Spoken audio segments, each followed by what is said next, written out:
বিসমিল্লাহির রহমানির রহিম। কান্নার ঢোল নামছে ভাই, খিদার যন্ত্রণা, তিনটা বাচ্চা কামতাছে ভাই, 2 মাস ধরে বাপের ইনকাম নাই। এই যে ভাই এই পাউডার পয়সা গেছে ভাই, হাড় মাংস পয়সা গেছে, এই মাস দিনছি ভাই, সার্জারি অপারেশন লাগবে ভাই, 1.5 লক্ষ টাকা প্রয়োজন ভাই। 3টে বাচ্চা নিয়ে ঘরে খাবার নাই, আবার 1.5 লক্ষ টাকা কোথায় দিয়ে আইব? এই 1 নং ওয়ার্ড মাধবপুর পৌরসভা অনেক মানুষ আছেন ভাই, যদি 100, 200, 500 টাকা করে দেন ভাই, এই ভাইয়ের চিকিৎসা সম্ভব। দেশে বিদেশে প্রবাসী সকল ভাইদেরকে বলবো ভাই, আল্লাহর হস্তে ভাই একটু ভাই ভিডিওটা শেয়ার করেন।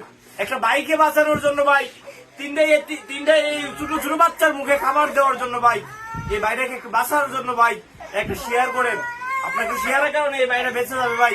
সবাই একটু এগিয়ে আসেন ভাই, বিশেষ করে মাধবপুর পৌরসভা ভাইদেরকে ফাওয়াদেরও বলি ভাই, এই ভাইয়ের অপারেশনের একটু ব্যবস্থা করেন।